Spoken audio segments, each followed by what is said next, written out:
You can wave to it. It just started. Okay. Video's on. We got the video audio on. Okay. And when do I Are go you to ready? intro? Yep.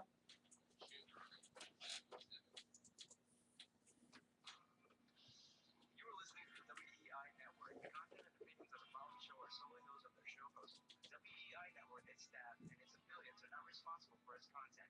Any questions or comments should be made directly to their show host. Thanks for listening to the WEI Network.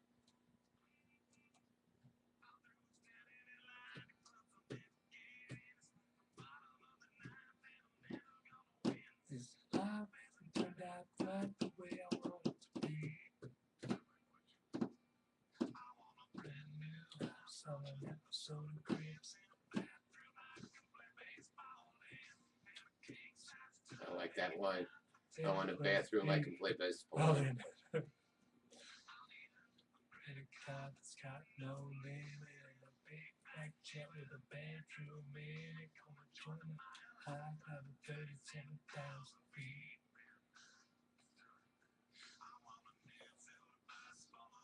Guitars on star on the Hollywood Boulevard.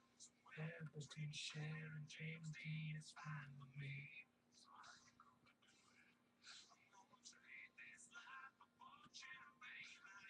Get ready. Change my name. Ready? Yeah.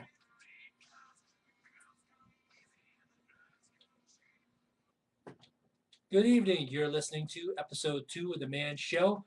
I'm your host, Mike Guzman, and today we have our guest, our special guest here, Mr. Gary Davis of Chocolate Star Entertainment. Welcome. Howdy. Before we go into talking with you and your background, I just figured we would kill and get sports out of the way with really quick because I know you're not a big sports fan, even though you have some relatives that played sports. Peter, sorry about your Yankees not making it to the series. Yeah, you know what? It's they had a great run. You know, they had an excellent run, and I would have liked to see Dodger. Yankees. I think a lot of fans, baseball fans, really wanted to see Dodgers New York against LA in the World Series. But I'm thinking, I'm rooting for Houston because they're kind of a local team because they practice. They play here. During spring.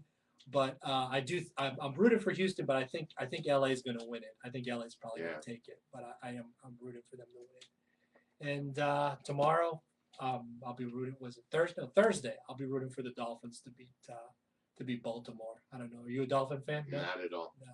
Not at all. Yeah, and so you had a relative who played ball. I got plenty of relatives in Baltimore. Too. Right. Yeah. Played ball. So I think most of my family's in Baltimore, actually. Right. So okay, so that's about it for what we're going to talk about with sports. I do want the Dodgers to win. I do want the Astros to win, but I think the Dodgers are going to take it. But Gary, so we have our guest here, Gary, on the show today, and you have an interesting background. I mean, you've as far as entertainment, a lot of people know you as the indie film guy who has, you have your own unique style of shooting independent films, but they don't really know about that actually probably your music may be even more famous than your movie work.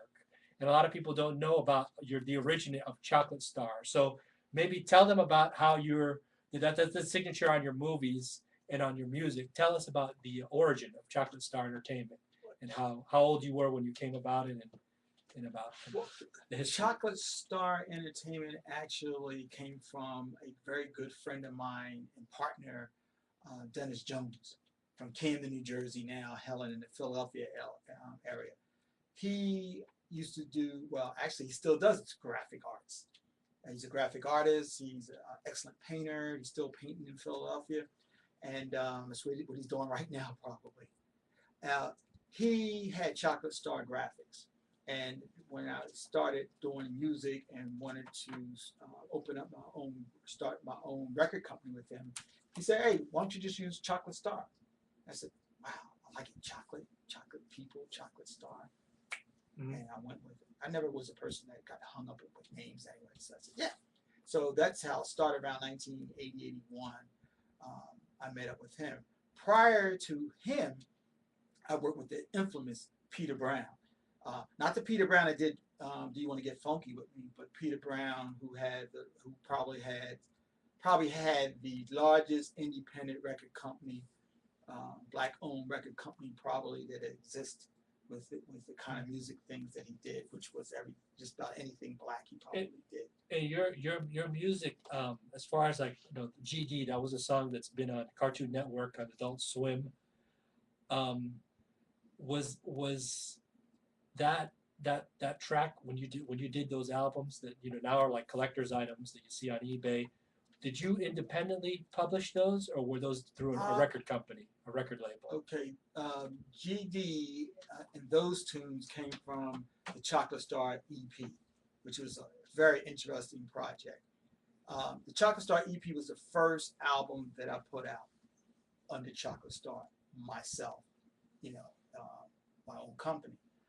And people say, well, what kind of music do you do?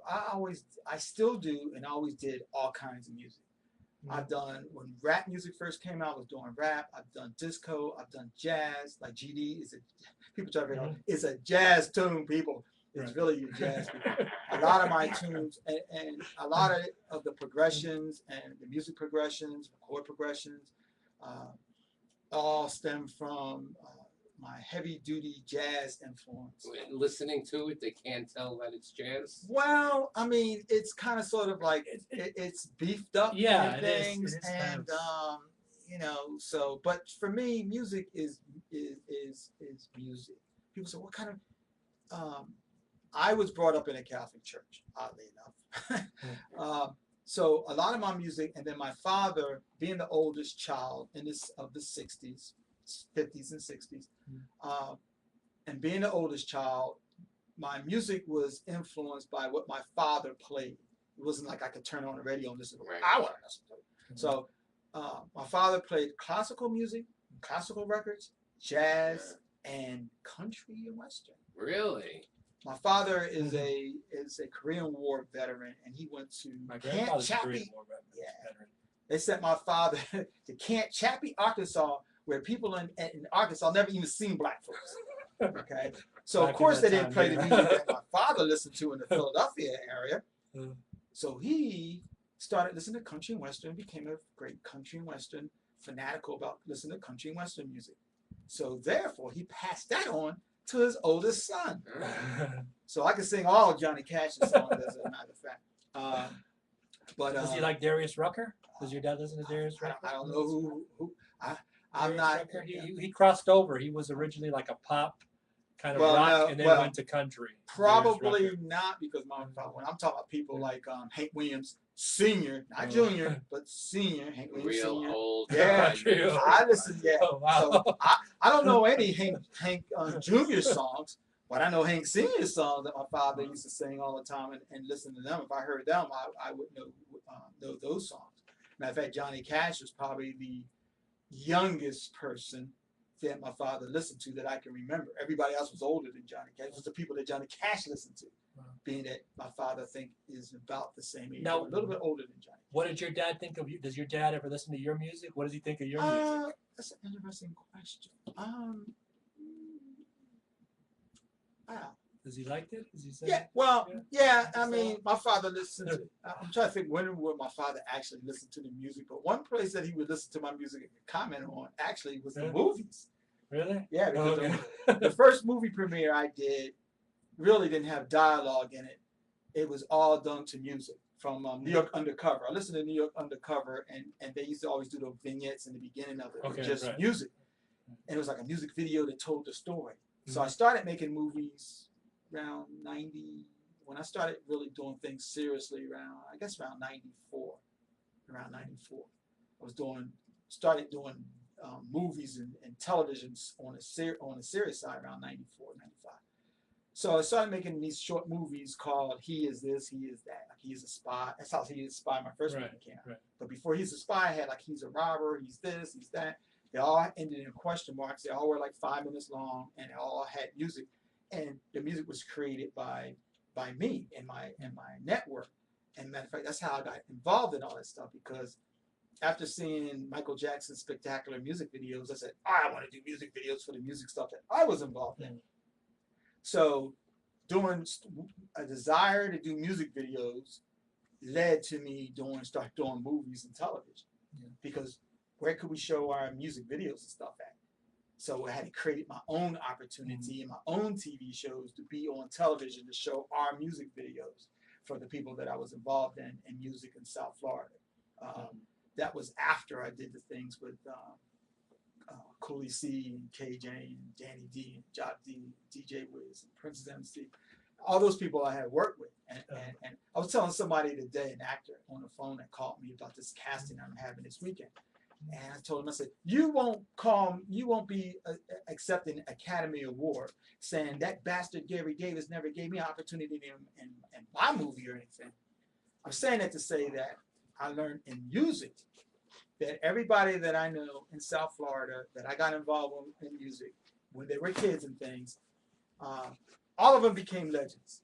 All of them became legends. So I kind of sort of, when I meet people now, doing movies and things, I look at people and say, this might be the next Tom Cruise. This might be the next Julia Roberts. And I don't want them to accept the Academy Award saying, oh yeah, I remember that bastard Gary Davis, he didn't give me that opportunity, so I was no good. So I give everybody opportunities. Yeah, he does do I that. give everybody an opportunity. So when you started and you really said, I got to make these music videos, was MTV still doing music videos early 90s? I don't remember. Because they shipped, I was involved with them in their early days when they started with the VJs. Yes, but with Mark and Quinn and they did, but the big thing is that BET and VH1 and MTV, they were showing music videos, but the thing is that back then it's like not everybody didn't have cable. Right. Like me, for instance, I did back then. I never had cable. Right. So if you're a local artist and you want opportunities, number one, the last place you're going to be able to get any play is MTV, BET, VH1, all that stuff. You can't. And then locally, who's playing music videos locally? Nobody. Right. Matter of fact, in this part of Florida, there's very few local programs. And I worked at a lot of stations and network with a lot of these local TV stations out of West Palm Beach, this part of Florida. Each station had one show. That's it. Wow. And so therefore there was no opportunity to have music on local air TV in our section of South Florida. So I created that opportunity for myself. And a lot of people don't know that it seems like, I think he's actually more famous. There was a filmmaker that did a documentary on Gary Davis recently, who was in England, and you're kind of more famous with your music overseas than here. It's kind of funny. Well, no, like actually, people that has more music, fame elsewhere than here. Right. My music, as far as movies go, my movies can't touch. My success in movies can't touch music. I sold a record for $2,500, but 2 summers ago. Original copy, that autograph and stuff. No, some people say that Chocolate Star EP is one of the most sampled records of all times.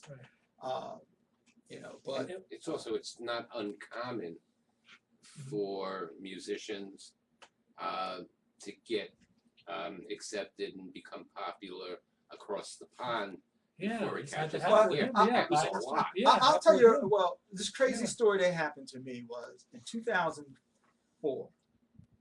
Towards the end of 2004, my wife gets this phone call. Is this the same Gary Davis from New Jersey that did the stuff? My wife said, I don't know. You can talk to him. He'll be home at such a time. So what happened was, I get on the phone, talk to the guy. Are you the same Gary Davis that did the Gotta Get Your Love and all stuff? Yes. And everything, and the guy, I've been looking for you for this amount of years and stuff. I'll buy every record that you have. I said, wow, I got a bunch of records. I can sell them for $2. We're man. going on that cruise. $2. I can sell them for $2 a piece, right? And then found out the record's worth like $500 a piece. What I don't understand is what has made your records so sought after? How is it? Is there limited print, or what was it? What made it so valuable? Well, today? every time I say something like that, the guy said no because they were good. the collector said no. The real reason why because they were good. They're good. Right. They're okay. One thing is they are limited. Michael Jackson's records are not limited. If there's 10 million copies around, who's gonna pay $10 million for a record when there's 10 million copies of them? My thing, some of the stuff like the EP as an example, it was only 1,000 made. Wow. I don't know how many wind up in circulation, but it was only 1,000 made compared to a million, several million Michael Jackson records. So that was part of it. The thing that I'm most known for is "Gotta Get Your Love." Yeah. Now, when I did "Gotta Get Your Love" on my album, but I did a version for Peter Brown in New York City in 1979 prior to that. Mhm. And what happened, that was the only record that I ever did that I did not get a copy of. Okay. So when I went to the producer, the quintessential producer, when I talked to Peter Brown about that new TV show Empire, he looked at me and said, "We are Empire. What are you talking about?" Okay. So if you see that TV show Empire, you know who Lucius Lyons is, and you know who the guy I used to work with Peter Brown, and Peter Brown himself says, Peter Brown, yes. Peter Brown was either equal to Lucius Lyons in his being or worse. Okay. Wow. So therefore, when you go to this guy like Lucius Lyons, he said, "So Lucius, where's that record at?" He said, "Man, that record's a monster in England right now, man, everything." And I said, "Yeah, right, BS." I thought it was the biggest BS thing that he ever told me, right? Yeah. He actually said, "That song is a monster in England, and I don't have any left." 30 years later, I find out the song was a monster in England. The people over in England came, and they brought everything, because he probably only printed 1,000 of them or anyway, right? People from England would come over to New York, go to the record store, and then buy like cases to take back to England. So they bought all the cases of the record. I never got one. And then 30 years later, I found out he actually put the record out, and it's worth $800. And I couldn't even get a copy. Okay. It was, the reason why I think that song did so well is because it wasn't traditional disco.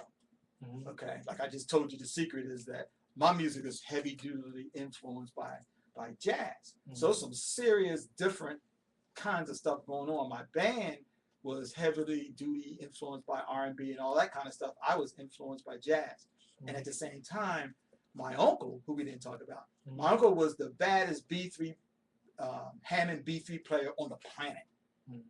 Now, I used to didn't say that. I used to say he was one of the best next to Jimmy Smith and all that kind of stuff. Then when I got older and started actually playing a B3 and stuff, and recently I went to New York in around 2005. I went to New York to see Dr. Lonnie and Jimmy McGriff.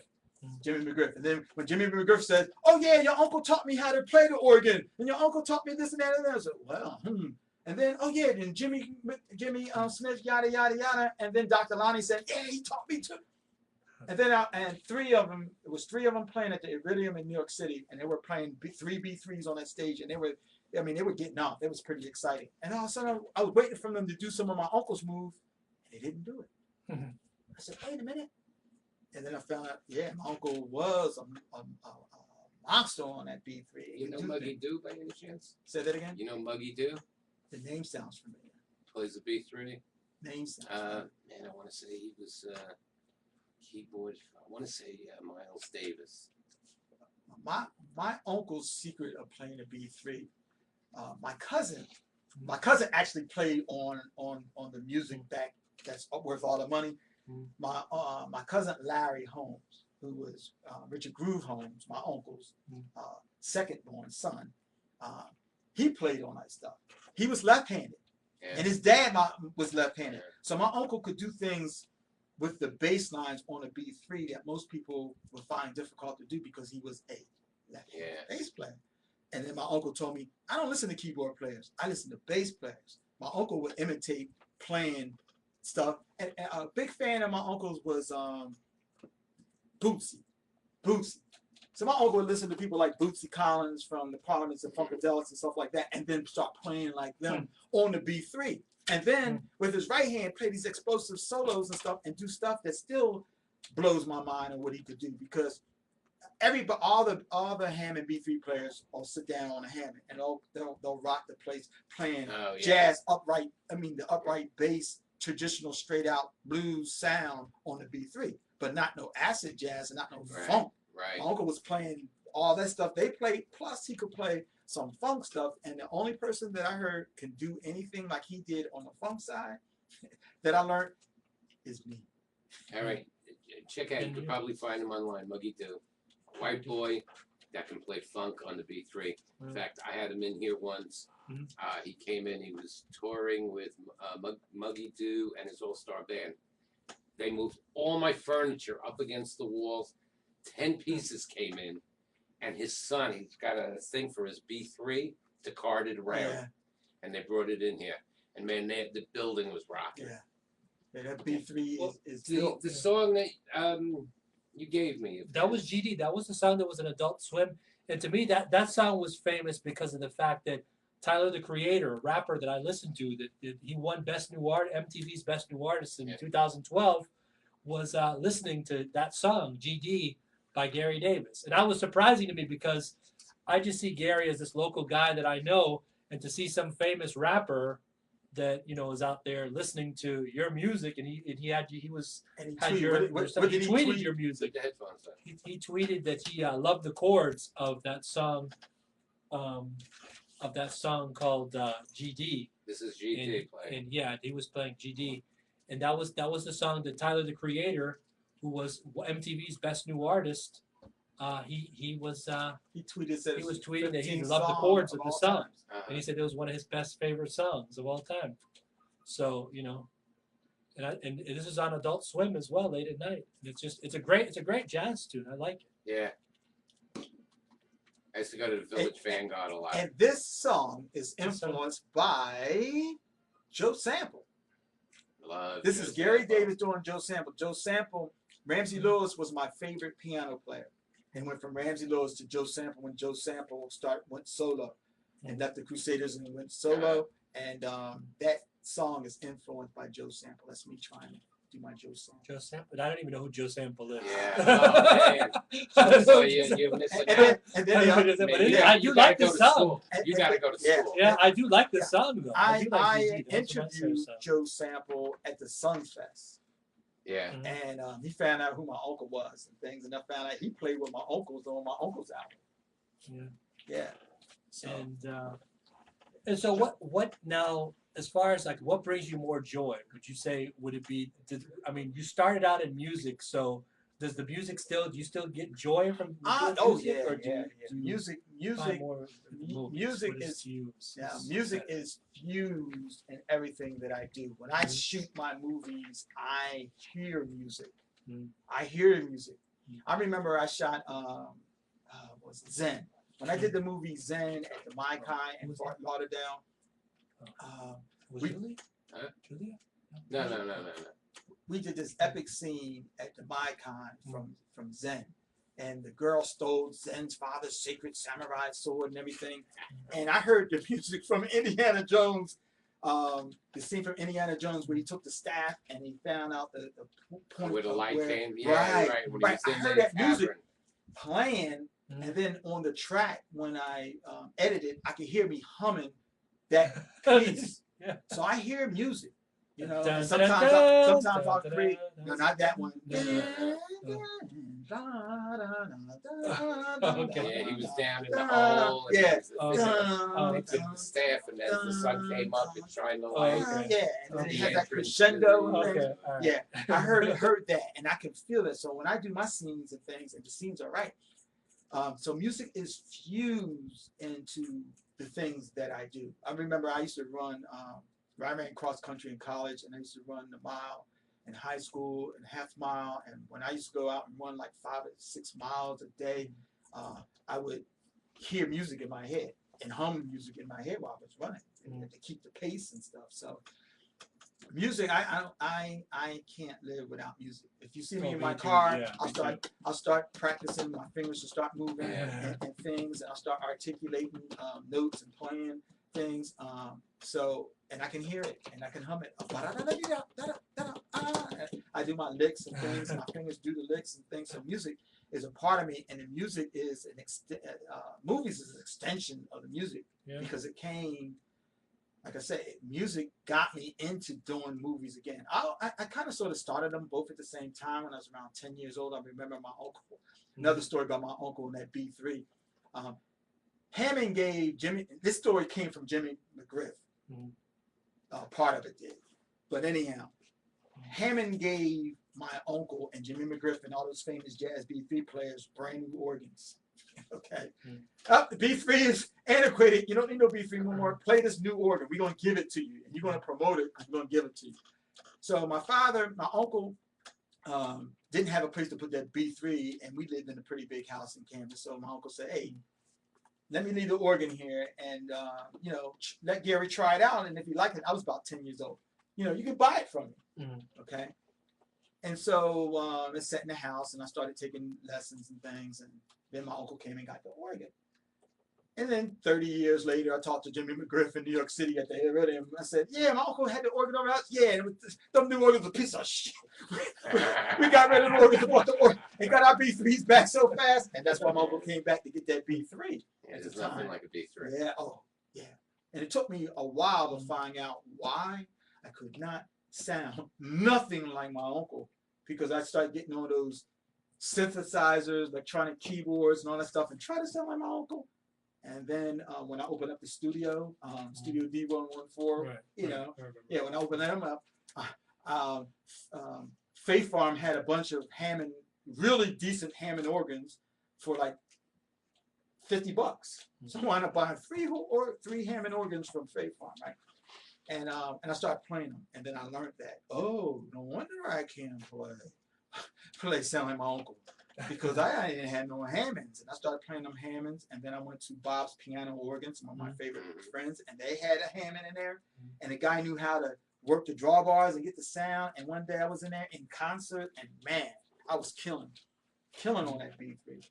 Yeah, so I learned that, yeah, you got to get a B3, and one day I'm going to actually get a B3 and not those models that I had, those colonnades or whatever the heck them things are. They sound good, but that B3 is a monster. Yeah. So you're doing a casting this weekend, and I noticed like your style. You seem to give like people an opportunity. You know, you don't seem to discriminate much. So what is it? I had a phone call. I'll tell you. Casting process. How you go about? I'm trying to think of the guy's name. There's a black comedian that did that TV show whose name escapes me, and then he left the show after getting $50 million and went to Africa. Dave Chappelle. Dave Chappelle. Okay. Dave Chappelle did an episode that every actor needs to see. Okay. He did an episode where he went back to all the people when he started, and the skit was about him going to visit all the people when he got started. He went to go visit the agent, says, "You won't never be nothing." And she was in a wheelchair, and he threw her down the steps. There's a bunch of people that he went and said, "You thought I was going to be nothing," right? And I always, not only do I remember that because it was funny, but I know what people did to me. I remember people telling me, like the album, you said, why was the album so unique? It's because I did an album, that Chocolate Star EP had jazz on it. It had some of the first rap. It probably had one of the first things that came out with a drum machine. Right. The pop is one of the first known tunes that came out with a drum machine. Then I had electronic music on it. I had disco music on it. I had R&B ballads on it. People say, "You crazy," and I did it. And now it's worth $500. They told me you shouldn't do it. People told me, "Oh, your movie sucked. This sucks. Your music sucked." Oh. Here's another crazy thing that I have these arguments with educators about teaching music and music production, television production, and movie production. Don't give kids from the ghetto $50 million worth of equipment so they think they got to have $50 million worth of equipment to get anything done. Okay? Don't do it. I argue with them all the time because when I was teaching at recreation centers and stuff and they had decent equipment, they wouldn't go home and use their computers and stuff because they said, "No, we got to have an app. We got to have a $2,000 Apple. We got to have a $50,000 camera. We got to have all this kind of crap." Now I say that because I had a 4-track, a Sony cheap 4-track tape recorder, reel to reel, back in '79 or something. And half the album was done with 4-track, and half the album was done in New York City at A1 Studio. And I've been in some of the best studios in New York City, including Opal Studio on top of Studio 54. and Sound Idea Studio where Parliaments and Funkadelics used to record. But I did the stuff in my basement, and guess what song's worth all the money now? The songs that I did in my basement. They're the ones everybody's remixing and stuff. All the songs that I did in the basement on a 4-track, the cheapest one, like one guy said, damn, you can hear the crickets chirping on that damn track. Those are the stuff that everybody's talking about. Nobody's talking about the stuff I spent all the money in New York City at A1 Studio. Well, sometimes it's except for GD. GD is the only one. It's about getting the lightning in the bottle. Sometimes you may have it's just that mood that day you were in. You were just hitting on all 4 cylinders. It doesn't necessarily matter about money. It's about I tell people all the time about photography because I do photography stuff too. I said, it's not the freaking camera. It's the photographer. It's the talent. It's the model. That's what makes things good. The movie. I remember working at WXEL and production, and everybody in production was making their own movies. And this guy came from New York, this young Italian guy, and his movie was on VHS. The quality was the worst quality out of anybody's stuff, but his movie was better, including it was definitely better than mine. The guy who had the movie shot on 35 millimeter was actually the worst film. Well, there was best quality, but worst film. But the worst quality was the best film. So you gotta. So I'm saying all that to say that when I see an individual, I realize that he might be the next Tom Cruise. He might be the next Julia Roberts. He might be the next David Chappelle that's going to be getting the Oscar saying, yeah, that Gary Dave, that bastard. See where I'm at now? And like me, you know, God help me. God help me. God help me if I win an Oscar. You know, I went with Mr. Williams, I remember, and I met Mr. Milshine, had no idea who he was. He was worth like $5 billion after I went and Googled the man. But I remember seeing his Oscar on the floor in his dining room. He had an Oscar on the floor. You know, that's the case too.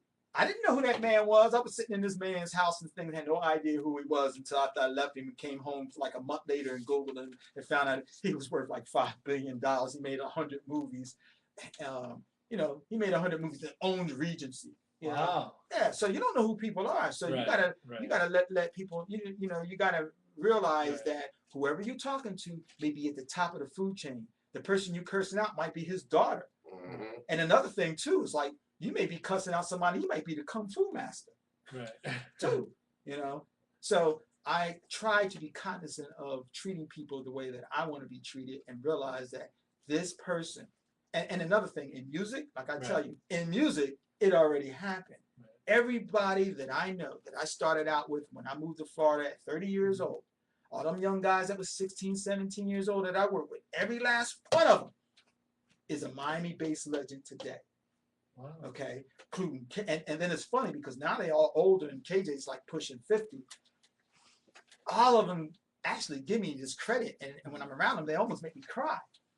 The guy from England you were talking about that came to do that documentary on me. Yeah, we went to go interview KJ, and I had to walk away. I had tears in my eyes. It's like this guy is actually saying, he actually said certain things about me, being there and working with me, and it's like unreal. And then Cooley C, who passed away recently, some of the last music things that I did in his studio with him, and he got his started when he was like 14, 15 years old with me. But those guys are legends in Miami-based. Cooley C and KJ and Danny D. Boom, I Got Your Girlfriend with Jock D. Right. But nobody knows that. Where did Danny D meet Jock D? I mean, not Jock D. DJ Wiz from. He met him from me because I did DJ Wiz's first album. Wow. And we introduced them to Danny D. And they became legends. And matter of fact, when they did that stuff, they were under contract with me when they went to them big labels. And I said, hey, let them go. Because now, today, if I need a favor from any of those people, I mean, it's like, how do you get the favor from them? Which is why I had the policy that I had, because it's been tested. Like, I went to a city council meeting in South Bay two weeks ago, and the president of the nonprofit that I was associated with, I said, he's proof that my program works, because he's my fruit. Talking about Nicely, right? Okay. Yeah, Nicely, I met him. Matter of fact, I met Nicely at a casting almost 20 years ago. He was in movie number 2. Now I'm pushing 40. And the guy, the producer, said, we might can use him as an extra. You know, right. and now Martial Nicely's like arts, my yeah. son, Right. president of the nonprofit. Right. And so you don't know who people are, and you don't know your relationships. And the people Right. that I have and the people that I know, no matter what I was doing, I still have relationships with all those people after, some of them after 30 years. Like I said, KJ and Cooley and Jock D and DJ Wiz, I know them for 30 years. They were little, and it's funny because they were close to my daughter's age, and my daughter was rapping with some of them. And I got notebooks and stuff because a parent is going to keep everything that their child does, but not the child, Right. and not the friends. So I have documentation of Cooley C, KJ, Jock D, and back when they first got started that they don't have because of my daughter. I got a notebook of all that stuff. It's like, wow, you got that, you got this, you got, wow, you got to give me a copy of that. I have, and the newspaper articles and stuff. I have all that stuff. So when you shoot your movies and when you do your music, all down here in South Florida, or do you venture out of the zip code, so to speak? Okay. Most stuff now is done here, but the music stuff can lead me any place. Yeah. I was in California doing some music for a couple of people that are fans of mine, and people send me stuff, music stuff. People send me stuff from all over the world. I've done so much music stuff in the last 10 years. I've done more music stuff in the last 10 years than I did since I've been born. Really? Because everybody sends me stuff from all over the world. Oh, do this, do that, and I'm accessible. Most people aren't so accessible, but since I'm so accessible, people. So we're talking about you being very popular overseas. Is Germany seems to be, like, a lot of times the #1 country for American artists to gain popularity, and when it happens over in Europe, is it Germany or England, Italy? England is. No, well, I've done some stuff, and like I said, I've done so much stuff in the last. I've done stuff in Germany. I've done stuff in England. I've done stuff in Japan. I gotta add. Yeah, one of my favorite CDs is one with Japanese stuff on it, because the Japanese license the things. So the stuff is all over the place. It's really all over the place. And some of the stuff, I'm the kind of person that if somebody's going to do something and put something out, I don't even care. I say, if you're going to do something with something, music-wise, if anybody that sends me a music track and anybody that's listening to music, if you Google me or find out who Gary Davis is, and you send me some music because you're going to do something with it, you send it to me and I'll do something with it. You know what I mean? I'll do something with it. And that's what I do. So I got stuff all over the place. Well, we've even, he and I, now talking about music as well, since we've kind of worked on a bunch of Gary's projects, is some of the local rappers, like one of them was Tony, who passed away a couple of years ago. His music was popular in France from the Wu Watchman. Yeah. His music was more popular, his rap music was more popular in France than it is here in the States. So sometimes music. A lot of stuff that I did. The guy told me, you got to come to England and play. I did a concert for him in my house. I got a 9-foot concert grand piano in my house. It's one of the things that I always wanted. It was on my wish list, or my bucket list.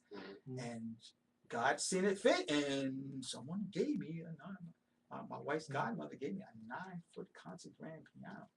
So since I got a 9-foot concert grand piano, I might as well do concerts at my house. So I do this concert for the guy. He said, you should be doing this in England right now. I say you go. It's definitely great. House concerts were pretty popular for a while. I don't know if they still are. Say that again? House concerts had been pretty hot and popular for a while. I don't know if they still are. But it seems like a few years ago, whether it was the estates over here in the Wellington area or down, Eastern Boca and up on the island and stuff. House concerts. Yeah. Well, I thought about doing one for a fundraiser for this movie, because I'm in the fundraising process for this movie, because I got the legendary Chi Ling from Kung Fu Hustle, the Taylor from Kung Fu Hustle, that's a dream for me. I mean, one of my favorite martial arts movies, Kung Fu Hustle, and the favorite character is the Taylor. Well, the thing I know Chi Ling from is him fighting Bruce Lee, because to me Bruce Lee was a martial arts legend. So So that Bruce Lee is a martial arts legend. So I think that that's a thing most. Bruce Lee was into martial arts. What? Bruce Lee was into martial arts. Of course. So if I Bruce Lee, I think was a memorable thing with Chi Chi Ling. Yeah. But we had a memorable project too as well. One indie project that we did where we used girls from the porn industry. So Gary's been very diverse. Music, porn stars, everything. I wasn't Proud of far off everything. when I asked you. Right. Well, that's that's pretty interesting. I'll tell you an interesting story about that too. Yeah. I had a student come to me and say, "You know anything about porn? I'm going to be in a porn movie." And I said, "What are you going to tell your daughter 20 years from now when she wants to be in a porn industry?" He looked at me and said, "I never thought about that." So I said, "Be careful of what you ask for." But knowing all the people that I know, sure. I mean, people. We did the detective story. Mike Guzman, executive producer of the detective story, and some of them spectacular episodes you can see on YouTube actually. But we gave porn stars an opportunity to do something, to act legitimately and not get naked and do crazy stuff. Not that. Yeah. Not that there's anything wrong with that. That's what they wouldn't do, and I'm not judgmental. And I try not to judge, because here's another secret for people that judge. Remember that Gary Davis say that when you judge and say, "Oh well, porn star," your daughter's gonna wind up being a porn star and stripper. It's true. Now I'm telling you, I'm not just saying this kind of stuff. When you go out and you criticize stuff, God has a crazy way of doing stuff, and it doesn't happen to you. It's gonna happen to somebody that's gonna make you to the point where you go say, "I wish it was me. I wish it was me instead of my daughter." Trust me on that. I'll be 64 soon. God will punish you. So I'm not going to judge no porn star or nothing, and I don't. And I tell you something else. A lot of them, actually the ones that I work with, none of them fit the stereotype. Well, and the same thing with the strippers. They didn't fit the stereotype. Probably why they was working with me. 7 years later, a lot of the girls that were porn stars in our production are now moms with kids and now housewives now. So it's kind of funny how they were doing. And we ain't mentioned and we not mentioned any names, but we went to interview one the other day with a millionaire. And this is not no book. Yeah, don't be judgmental, because while you judging somebody, I'm telling you, your daughter, your niece, or somebody you hold dear, your granddaughter, or whatever, they'll wind up being a porn star, or they'll wind up being whatever you hate. They'll wind up doing it. So don't. Going back years ago, not many years ago. I mean, 5, 6, 7, 8, 7 to 10 years ago, and I got friendly with a neighbor of mine. I was living in Wellington, and that friend, we didn't, go out for dinner and go to ball games, but hey, what's going on, neighbors, on the same block, and a friend was over and he's going, "Holy shit, do you know who she is?" I said, "No, she's my neighbor." He said, "Come on inside," and he goes to a website, "Bang My Wife Please." It's them. They're doing this porn in their house, about 5 houses down the block from me. Yeah, they're probably making a lot of money out of doing it. I'm sure they are. Not even leaving their house. A lot of people, like I said, it's not people. People are judgmental and things, but when you talk to the people and the people, as I have, and interview the people and find out what's really going on, you find out that they don't fit the stereotype, but the person that's tripping over them and talking about them, they fit the stereotype. Never judge a book by its cover. But another person that you talk about that we dealt with is Tarzan. Tarzan. Oh, we work with Tarzan. Tarzan. That was another person. That was another person we had. And that, I could do a documentary on that, because that. This tiger Bobo that was shot. Yeah. Well, I was there. I went there. Me and my wife went to go visit him when he had his tigers. Yeah. Wow. Which was a really interesting experience. Yeah. But I remember he showed me some movies about doing independent films, and he had shot this movie with a plane crash and stuff. He had the planes in his backyard and stuff, man. Oh, I tried to. Well, we did get him to. He played my father in the movie. He played my father. He was my His name was Tar and Son. That's what we called him. And Mike was son. I was the son. Yeah, Tar's son. I was like, So yeah, my we did a famous cameo. father. So when you go to concerts, I mean, you should be asking this question, but when you go Oh, to okay. concerts, who do you like? You're just do you the go to see? spectator. You know, it's funny you say that because I don't like going. I really. It's hard for me to go to. I can go to a concert like seeing like Chuck. I went to Chuck Jones, who's posted over there.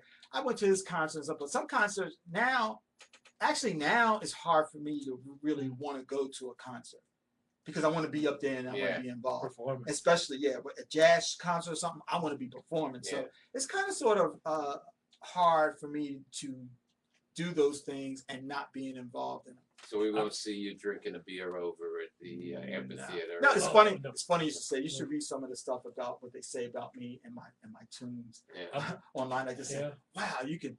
I mean, one guy said he was talking about "Gotta Get Your Love," which is that disco, that big underground disco. Some people say it's one of the biggest underground disco tunes of all time. Yeah. For $800 a pop, I guess it might very well be. But I read what some people say, well, you could smell the cocaine or all that kind of stuff, right? and people that know me laughing because I've never been one that were in drugs. My nickname was the Professor because none of my friends went to college. A lot of them didn't even go to high school. And I was going to college. I got my degree in music and things. And it's like they called me the Professor because I was the college kid, right? And things. So some of the stuff, and like I didn't go in the club, I didn't drink, during that whole time period, I never even been inside of a club. I've been inside of a couple times to play, and I remember going and watching my uncle play in a couple of clubs, and I hung out with him. But outside that, didn't go to the clubs. I wasn't into clubs and partying. Studio, I recorded right on top of Studio 54. I did "Gotta Get Your Love" at Opal Studio on top of Studio 54 when Studio 54 was it. Yeah. I'm going to the Inlet to see. Was it Saturday? I'm going to see Modest Yahoo. I don't know if you ever heard about Modest Yahoo before. He's reggae. He's like reggae and very mixed, different reggae and He's rap like and a mixture of a lot of Lubavitch, things. Hasidic rapper. Yeah, he's good. I'm going to see at the Inlet Saturday. I'll tell you a funny story about reggae. I went to Jamaica in artist. '92 and heard Shaba Modest Yahoo. do. I heard Shaba do Mr. Loverman. Okay. And I came back and did a jazz version, my own jazz version of that song. And I went out and got a reggae artist to do something who actually was, what's his name? He was related to a reggae family that escapes me right now. But to make a long story short, no. Shaggy? No. Gosh. It's a family. It's a family. It's a father. Delroy.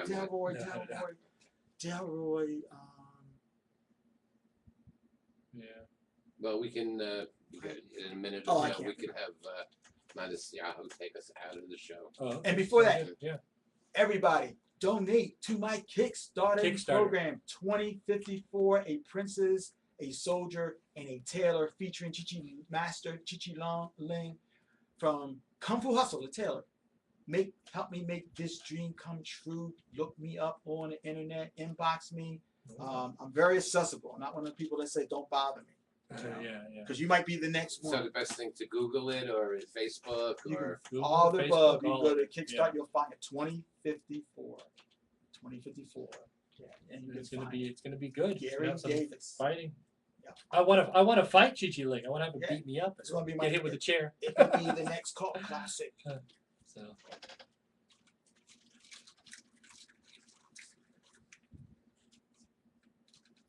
Oh. say goodbye. Oh, say goodbye. Yeah, that means say goodbye. Oh, thank you for listening to the band show. I'm your host, Mike Guzman, and you have here our guest. Thank you to our guest, Gary Davis. Have a great one. Thank you for tuning in, and we'll see you again. Take care.